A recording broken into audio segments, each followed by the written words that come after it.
તમે વાવેતર કરો છો તો ત્યાં શું કરે છે એ લોકો વાર કાપી નાખે, પછી ઢોરાં ઘાલ દે, ઢોરાં ઘાલીને પછી ઢોરા માલ ઢોર ના ખાય ને તો પછી એ લોકો કાપી નાખે. આજે અત્યારે આમને કપડું ના મળે, 200 રૂપિયાની અમે મજૂરી કરીને ખવડાવીએ, બરાબર. તે આમને અત્યારે કપડું નથી તો અમે કરીએ હું. જે ચડી ગયા હતા તે શેના માટે ચડ્યા હતા અને તમારી શું માંગણી હતી?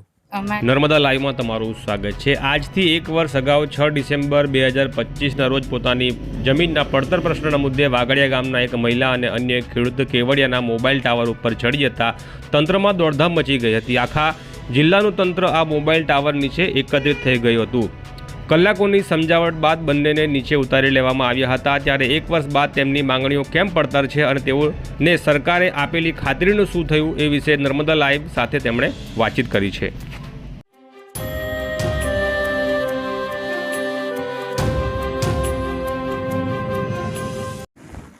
નર્મદા લાઈવમાં તમારું સ્વાગત છે. ગુજરાતની જીવાદોરી તરીકે ઓળખાતી જે નર્મદા પરિયોજના છે અને ત્યારબાદ હવે ત્યાં સ્ટેચ્યુ ઓફ યુનિટી બન્યું છે. વિશ્વની સૌથી ઊંચી પ્રતિમા. સેંકડો કરોડો પ્રવાસીઓ દર વર્ષે આવતા હોય છે. આ વિસ્તારમાં જે વખતે ડેમ બનાવવામાં આવ્યો હતો અને ડેમ બનાવવા માટેની જે જમીનો સ્થાનિક આદિવાસીઓ પાસેથી લેવામાં આવી હતી, એમાં ઘણા બધા એવા કિસ્સાઓ છે કે જેમને આટલા વર્ષો પછી પણ વળતર નથી મળ્યું. અને તો આ નર્મદા ડેમ પરિયોજના સંપૂર્ણ થઈ ગયા પછી એનું પાણી ગુજરાતના છેવાડા સુધી, રાજસ્થાન સુધી પહોંચી ગયું. પરંતુ આ ડેમ બનાવવા માટે જે લોકોની જમીનો સંપાદન કરવામાં આવી હતી, એ જમીનો સંપાદન કરવામાં ઘણા બધા કિસ્સાઓ એવા છે કે જેમને આજ દિન સુધી વળતર મળ્યું નથી. એવા જ એક કિસ્સાની આપણે આજે વાત કરવાની છે. કેવડિયામાં ગયા વર્ષે જે 2025ની અંદર 6 ડિસેમ્બરે કેવડિયાના એક મોબાઈલ ટાવર ઉપર એક મહિલા અને એક પુરુષ ચડી ગયા હતા. તેમની માંગણી હતી કે તેમની જે જમીન નિગમ દ્વારા લઈ લેવામાં આવી છે તેની સામે તેમને વળતર આજ દિન સુધી મળ્યું નથી. તેમના જે કુટુંબીજનો છે તે આજે પણ વળતર માટે સરકાર પાસે માંગણી કરી રહ્યા છે. તેઓ અલગ અલગ કચેરીઓમાં ધક્કા ખાધા છે, પરંતુ તેમની કોઈ પ્રકારની માંગણી સ્વીકારવામાં નથી આવી અને માટે તેમને ટાવર પર ચડવું પડ્યું હતું. ત્યારે ટાવર પર ચડ્યા પછી તેમને તંત્ર દ્વારા નીચે ઉતારવા માટે તેમની જે માંગણીઓ હતી તે માંગણીઓ અમે તમારી સ્વીકારીશું. 21 દિવસમાં તમારા જે મુદ્દો છે તેને અમે ઉકેલ લાવીશું, તે પ્રકારની ધરપત આપવામાં આવી હતી. પરંતુ આજે 1 વર્ષ વીતી ગયો હોવા છતાં પણ તેમની જે સમસ્યા છે, તેમની જે માંગણી છે ત્યાંની ત્યાં જ છે. તો આપણે ઘણા દિવસથી અમને નર્મદા લાઈવને તેમના ઘરના લોકો સંપર્ક કરી રહ્યા હતા કે તમે અમારી આ જે સમસ્યા છે તેને વાચા આપો, સરકાર સામે અમારો મુદ્દો મૂકો, જે વિભાગના અધિકારીઓ સામે મુદ્દો અમારો મૂકો અને અમને ન્યાય મળે એના માટે તમે અમારી મદદ કરો. ત્યારે નર્મદા લાઈવ જે મહિલા છે આપણી સાથે જે બેઠા છે, જે 1 વર્ષ પહેલાં ટાવર પર ચડી ગયા હતા, ત્યારે આપણે તેમની પાસેથી વાત કરીશું કે તંત્ર દ્વારા તેમને અત્યાર સુધી શું ખાતરી આપવામાં આવી છે અને અત્યારની શું પરિસ્થિતિ છે. આ જે દાદા બેઠા છે એ દાદા એ જમીનના માલિક છે અને આ ઘરની પરિસ્થિતિ એટલી બધી દારૂણ અને એટલી બધી દયનીય પરિસ્થિતિ છે. અને આ એમના ભાઈના દીકરા છે, એ પણ બીમારીથી ગ્રસ્ત છે અને એમની સાચવણી માટે આ બેન અહીંયા એમને રહેવું પડે છે. મજૂરી કામ કરે છે અને જેમ તેમ કરીને પોતાનું ગુજરાન ચલાવે છે. ત્યારે આપણે તેમની પાસેથી જાણવાનો પ્રયાસ કરીશું. બેન, શું નામ છે તમારું? અને બબીતાબેન. તો તમે ટાવર પર જે ચડી ગયા હતા તે શેના માટે ચડ્યા હતા અને તમારી શું માંગણી હતી? અમારી જમીન નિંગવાળોએ જપ્ત કરી રાખી ને એના માટે અમે ઉપર ચડ્યા હતા. પછી અમને ખવડાવું હું મેં એના માટે ચડ્યા હતા અમે. આજે અત્યારે આમને કપડું ના મળે, 200 રૂપિયાની અમે મજૂરી કરીને ખવડાવીએ, બરાબર. તે આમને અત્યારે કપડું નથી તો અમે કરીએ હું. ફોટોની મિલકત વાળા છે હે, ફોટોની મિલકત મેલીને અહીંયા અમે બીજા ગામમાં અમે મજૂરી કરવા રહીએ.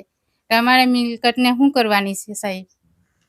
સરકારે તમારી જમીન લીધી તમારા પપ્પાની, તો એની સામે વળતર અમને કોઈ વસ્તુ નથી મળ્યું ને અમને પૂછ્યું પણ નથી સરકારે કે કોઈ નિંગવાળોએ અમને કોઈ કર્મચારીએ અમને નથી પૂછ્યું.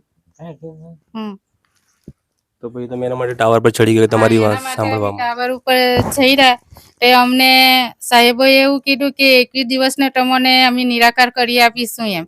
પણ આજે વરસ થઈ જ ગયું અમારું, પણ હજુ કોઈ કર્મચારીએ અમને કોઈ જવાબ નથી કર્યો. તો એ જે દિવસે તમારે ટાવર પર ચડવું પડ્યું તે દિવસે તમે કેટલા વાગે ટાવર પર ચડ્યા હતા અને પછી કેટલા કલાક સુધી તમે ઉપર બેસી રહ્યા અને પછી શું થયું હતું? અમે 5 વાગે ચડ્યા હતા. પછી 1 વાગે જેવે અમે ઉતર્યા. તો નીચે ઉતારીને તમને શું ખાતરી આપવામાં આવી તમને કે નીચે ઉતરી જાવ, તમારી માંગણી સ્વીકારવામાં આવશે એવું કીધું હતું? હા, એવું કીધું હતું અમને. હા, કીધું હતું. હાલમાં એ જે જગ્યા છે ખેતીની જમીન કઈ જગ્યાએ આવેલી છે? એ આપણે હોટલ બંધાવી ને એની બાજુમાં જ કઈ છે. હોટલ? હા, તાજ હોટલ. એની બાજુમાં તમારી જમીન છે. એમાં કઈ ખેતી વાવેતર કેવું કઈ તમે કરતા હતા એમાં એ જમીનમાં? એ જમીનમાં અમે પેલા અમારા મોટા દાદા હતા તે ઘરે કરતા હતા. પછી આ ડેમ આવ્યો ને પછી એ લોકોએ સેન્ટિંગ સામાન મૂકવા સારું બાજરીનું વાવેતર કર્યું. તો બાજરીનું વાવેતર અમારું બધું બગાડી નાખ્યું. વાવેલું હતું જે કપાસને જે નુકસાન થયું હતું એના માટે પૈસા આપેલા? હા, એના માટે આપ્યા. ના, જમીનના નથી આપ્યા. અમારું એકર જેટલું વધેલું છે એમાં પણ અમે કરવા જઈએ કપાસ ને, પણ એ લોકો કઈ રહેવા નથી દેતા ને એટલે પછી નથી કરતા. અત્યારે આ સાલ નથી કર્યું. તમે વાવેતર કરો છો તો ત્યાં શું કરે છે એ લોકો? વાર કાપી નાખે, પછી ઢોરા ઘાલ દે. ઢોરા ઘાલીને પછી ઢોરા માલ ઢોર ના ખાય ને તો પછી એ લોકો કાપી નાખે. એવું કર્યું હતું અમારે ગઈ સાલ. પછી અમારે ખેતી થોડી હે તો એમાં કરીને અમને હું અમારે ખવડાવું. અત્યારે 200 રૂપિયાની અમે મજૂરી કરીને ખવડાવું મેં આમોને. દાદાની સાચવણી ને આજે ભાઈ છે એમની સાચવણી કોણ કરે છે અને કેવી રીતે તમે તમારું રોજનું ગુજરાન ચલાવો છો? જમવા માટે પૈસા ક્યાંથી લાવો છો? બીજા બધા તમારા જે રોજિંદા વ્યવહાર માટે? અમે 200 રૂપિયાની મજૂરી કરવા જઈએ. કપાસ વીણવા જામ મેં તો હું કપાસ વીણવા જામ તો મારા ઘરવાળા છે એમને હાંસવી રહે. એ જઈને મજૂરી કરવા તો પછી હું હાંચવી રહે. એટલે એક જણું અમારા ઘરે જ રહીએ અમે. તો આ પરિસ્થિતિ છે કે જે ડેમ અને ડેમની આસપાસ જે પ્રોજેક્ટો બન્યા છે, લાખો કરોડ હજારો કરોડોના લાખો પ્રવાસીઓ આવે છે અને વિશ્વની સૌથી ઊંચી પ્રતિમા અને ગુજરાતની જીવાદોરીની વાતો થાય છે. પણ એ બધી જ વાતો વિકાસની વાતો પણ જરૂરી છે અને સાચી પણ છે. પરંતુ આ જમીનો પર જે બાંધકામ થઈ રહ્યા છે, જે પ્રોજેક્ટો આકાર લઈ રહ્યા છે, તેના જે મૂળ માલિકો છે અહીંયાના સ્થાનિક આદિવાસીઓ, તેમને વળતર પણ મળવું એટલું જ જરૂરી છે. એની સાથે સાથે વાત કરી દઈએ કે જ્યારે નર્મદા ડેમની જે પરિયોજના સંપૂર્ણ થઈ ગઈ તો એની અંદર ગુજરાત સહિત મહારાષ્ટ્ર અને મધ્યપ્રદેશના જે ડુબાણના વિસ્તારો ગયા હતા એમને પણ વળતર મળી ગયું છે. એમના પણ જે કંઈ અધિકારો હતા એ મળી ગયા છે. પણ એના સરખામણીમાં જે ગુજરાતના અંદર જે પાણીમાં ડુબાણમાં જમીનો ગઈ તેમને જે પ્રકારે વળતર મળવું જોઈતું તે નથી મળ્યું અને તે જ માટે આવા ઘણા બધા કિસ્સાઓ છે. આ તો એક કિસ્સો છે પણ એની સાથે ઘણા બધા કિસ્સાઓ છે. બેન, હાલમાં જે જગ્યા છે તમને ત્યાં આ લોકો જવા દે છે કે તમારે જવું હોય તો તમારી પોતાની જગ્યા છે ત્યાં? હા, જવા દે. પછી ત્યાં તમારે કંઈક કરવું હોય તો કરવા દે છે ત્યાં તમને? હવે તો સર ત્યાં તો ફૂટપાથ બંધાઈ ગયેલું છે ને એમ તો પાછી ગેટ બંધાઈ જાય. બરાબર, ગેટ બંધ કરી દે તો અમારે જવાની ખેતરમાં મુશ્કેલ પડે. તમે પોતાના ખેતરમાં ના જઈ શકો? હા, ના જઈ શકીએ. સરકારે તમને કોઈ ઓફર આપી હતી કોઈ વિભાગે કે તમે આટલા લાખ લઈ લો કે આટલા પૈસા લઈ લો અને તમને? ના સાહેબ, અમને કોઈ વસ્તુ નથી પૂછ્યું કે તમને અમે પૈસા આપીએ કે તમને જમીન આપીએ. એવું અમને કોઈએ પૂછ્યું નથી. કોઈ સાહેબે કોઈ કર્મચારીએ અમને નથી કીધું. તમે જ્યારે ટાવર પર ચડી ગયા હતા, બરાબર, ટાવર પરથી ઉતર્યા ત્યારે કોઈ નેતા કોઈ આવ્યું હતું અહીંયા, ધારાસભ્ય કે એવું કોઈ તમને સમજાવવા માટે કે તમે ઉતરી જાઓ, તમારી માંગણી અમે સ્વીકારી લઈશું તો સરકારમાં મૂકીશું, તમને એવી કોઈ ખાતરી આપવામાં આવી? ના સાહેબ, કોઈ નથી આવ્યું. કોઈ સાહેબ નથી અમને. ટાવર પર ઉતારીને તમને ક્યાં લઈ ગયા હતા? દવાખાનામાં લઈ ગયા હતા. દવાખાનામાંથી પછી અમને ઘેર મૂકવા આવ્યા. અચ્છા, એવું પણ જાણવા મળે છે કે જ્યારે કોઈ મોટા નેતા અહીંયા આવે છે, કોઈ મુખ્યમંત્રી આવે, કોઈ રાજ્યપાલ આવે, કોઈ રાષ્ટ્રપતિ આવે તો તમારા ઘરે પોલીસ આવે છે તમને અહીંયા રોકી રાખવા માટે? એવું કંઈ થાય છે? હા, આવે છે.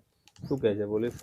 એ પોલીસ કહે કે તમે ટાવર ઉપર સર્યા હતા, તમને નિરાકાર તમને કંઈ કર્યો કે નથી કર્યો એવું બધું અમને પૂછતા હતા. પણ અમને કોઈ વસ્તુ નથી આપ્યું સાહેબ, એવું અમે કીધું. શું માંગણી શું છે તમારી? શું માંગણી છે તમારી? શું થવું જોઈએ કે આટલા વર્ષ થઈ ગયા, 1960ની અંદર તમારી જમીન લેવામાં આવેલી, ત્યારે હવે તમારી શું માંગણી છે? અમે સર એવું કરીશું કે અમારી જમીન અમોને પાછી પરત કરે. પછી અમારી જમીન અમોને ના પરત કરે તો અમે ગમે તે કરીશું. તો આ જ પ્રકારના ઘણા બધા પ્રશ્નો આ વિસ્તારની અંદર ઘણા ખેડૂતોના છે અને એ પૈકીનું આ એક પ્રશ્ન આપણી સામે એટલા માટે છે કે તેમણે ટાવર પર ચડીને તંત્રને જગાડવાનો પ્રયાસ કર્યો હતો. એમનું કેવું છે કે તેમને 21 દિવસમાં તેમની જે સમસ્યા છે તે જમીનને લગતી તે સુલઝાવવામાં આવશે તેવી તંત્રએ ખાતરી આપી હતી, પરંતુ આજે 1 વર્ષ થઈ ગયું. 6 ડિસેમ્બરે ચઢ્યા હતા, આજે 25-26 ડિસેમ્બર તારીખ અત્યારે થઈ રહી છે, એટલે વર્ષ કરતાં વધુ સમય થઈ ગયો છે, પરંતુ તેમની સમસ્યા આ જ પ્રકારે યથાવત છે. તો નર્મદા લાઈવના માધ્યમથી અમે આ જ પ્રકારના સમાચાર અને આ પ્રકારની સમસ્યાઓ લાવતા રહીશું. આશા કરીએ કે એમનો જે પ્રશ્ન છે જમીનનું તે વહેલાસર સુલઝી જાય. આ જ પ્રકારના સમાચાર માટે નર્મદા લાઈવ સાથે જોડાયેલા રહેજો.